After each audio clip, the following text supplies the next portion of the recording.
Bayangkan sebuah stadion megah di Sydney, Australia pada tahun 2000. Suasananya luar biasa meriah. Sorot lampu stadion tertuju pada tim bola basket Spanyol yang baru saja mengalahkan Rusia dengan skor telak 87-63 di partai final Paralimpiade. Lagu kebangsaan Spanyol berkumandang, bendera dikibarkan, dan medali emas dikalungkan di leher para pemain. Dunia melihat mereka sebagai pahlawan. Para pemain ini dianggap sebagai inspirasi karena meskipun memiliki keterbatasan intelektual, mereka mampu menunjukkan performa atletik yang luar biasa. Namun, di balik senyum lebar dan tangis haru di podium itu, tersimpan sebuah rahasia gelap. Apa yang tidak diketahui penonton saat itu adalah bahwa kemenangan ini hanyalah sebuah kebohongan besar. Ini bukan sekedar kecurangan biasa, melainkan skandal paling memalukan yang pernah mengguncang dunia olahraga. Berikut kisah lengkap skandal paling memalukan dalam sejarah olahraga Paralimpiade.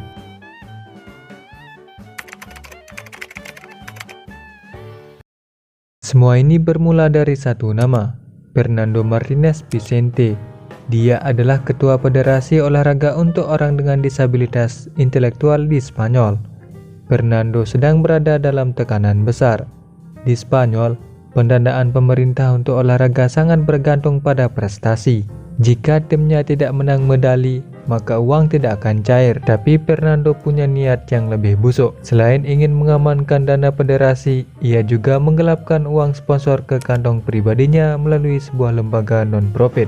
Prinsipnya sederhana, semakin banyak kemenangan, semakin banyak emas, maka semakin banyak pula uang yang bisa ia ambil. Karena performa tim asli disabilitas Spanyol saat itu kurang memuaskan, Fernando mulai berpikir nekat. Ia merasa berbohong sedikit untuk kebaikan tidak ada masalah. Ia mulai memasukkan 2 hingga 4 pemain sehat ke dalam tim pada turnamen-turnamen kecil sebelumnya. Karena sukses dan tidak ketahuan, ia menjadi semakin berani saat menghadapi Paralimpiade Sydney tahun 2000. Untuk Paralimpiade Sydney, Fernando tidak tanggung-tanggung. Dari 12 pemain basket yang ia bawa, 10 diantaranya adalah orang yang sehat yang sama sekali tidak memiliki disabilitas intelektual. Hanya 2 orang yang benar-benar difabel. Bagaimana cara mereka lolos tes? Untuk kategori disabilitas intelektual, syaratnya adalah memiliki IQ di bawah 70 atau 75. Fernando memerintahkan para pemain sehat ini untuk sengaja menjawab salah saat tes kecerdasan. Ada juga laporan bahwa dokumen tes mereka langsung dipalsukan oleh federasi. Para pemain sehat ini mau ikut karena diiming-imingi jalan-jalan gratis ke Australia dan uang saku dari sponsor. Saat pertandingan dimulai, kecurangan ini sangat terlihat bagi mereka yang paham basket. Para pemain Spanyol ini terlalu jago. Mereka berlari terlalu cepat, melakukan strategi yang terlalu rumit, dan mendominasi lapangan dengan sangat mudah. Saking jagonya, pelatih Spanyol sampai harus berbisik di pinggir lapangan. Mainnya pelan-pelan saja. Kalau kalian terlalu dominan, orang-orang akan sadar kalau kalian tidak punya disabilitas.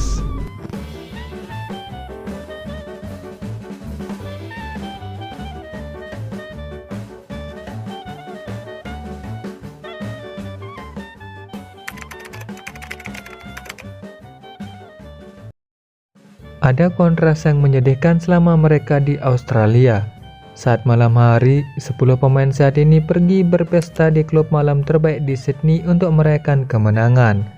Sementara itu, 2 pemain yang benar-benar disabilitas ditinggal sendirian di hotel karena mereka dianggap tidak selevel secara sosial oleh rekan tim yang palsu tersebut. Kebohongan ini mulai runtuh justru karena kesuksesan mereka sendiri. Foto kemenangan tim Spanyol yang sedang memegang medali emas dimuat di berbagai koran dan media online di Spanyol. Tak lama kemudian, telepon di kantor berita mulai berdering. Orang-orang mulai melapor. Loh, itu kan tetangga saya. Dia main di liga basket biasa dan dia sehat-sehat saja. Atau, saya kenal pemain itu. Dia tidak punya masalah intelektual sama sekali. Suasana panik melanda tim saat akan pulang melalui bandara.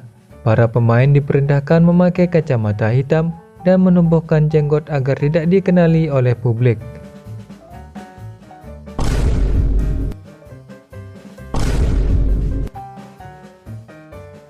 Namun, nasi sudah menjadi bubur. Seorang pemain bernama Carlos Ribagorda kemudian membuat pengakuan mengejutkan. Ia mengaku sebagai jurnalis investigasi yang menyamar di dalam tim tersebut untuk membongkar kebusukan federasi. Meski banyak yang curiga, Carlos hanya mencari alasan agar tidak dihukum. Pengakuannya membuat seluruh Spanyol gempar.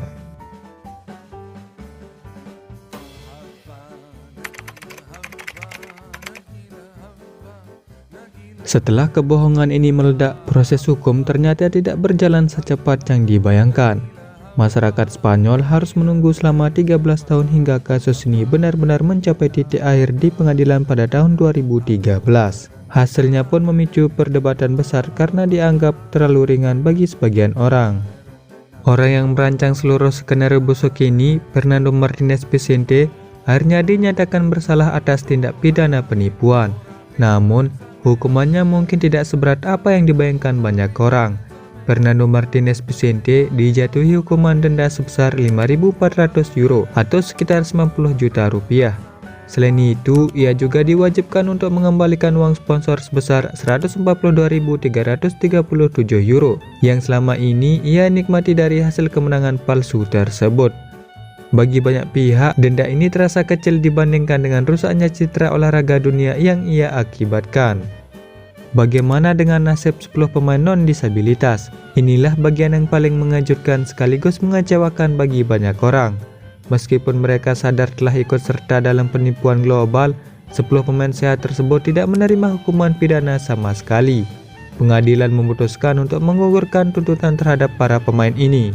Mengapa? Karena secara hukum, sulit untuk membuktikan bahwa mereka memiliki niat jahat yang sama dengan Fernando. Para pemain ini dianggap hanya mengikuti perintah federasi. Meskipun mereka lolos dari penjara dan denda, mereka tetap mendapatkan hukuman sosial yang berat. Nama mereka selamanya tercatat dalam sejarah sebagai pelaku skandal olahraga yang paling memalukan. Dan karir basket mereka praktis hancur karena tidak ada lagi klub atau penggemar yang mau menghormati mereka. Meskipun denda Fernando hanya ribuan euro, kerugian sebenarnya jauh lebih besar. Komite Paralimpiade Internasional mengambil langkah ekstrem dengan menghapus seluruh kategori disabilitas intelektual dari ajang Paralimpiade. Butuh waktu bertahun-tahun bagi para atlet jujur untuk bisa membuktikan kembali integritas mereka agar kategori tersebut bisa dipertandingkan lagi. Kisah ini menjadi pengingat pahit bagi kita semua bahwa dalam olahraga, kejujuran jauh lebih berharga daripada kepingan emas. Medali emas bisa dipalsukan, tapi rasa malu dari sebuah kebohongan akan membekas selamanya dalam sejarah.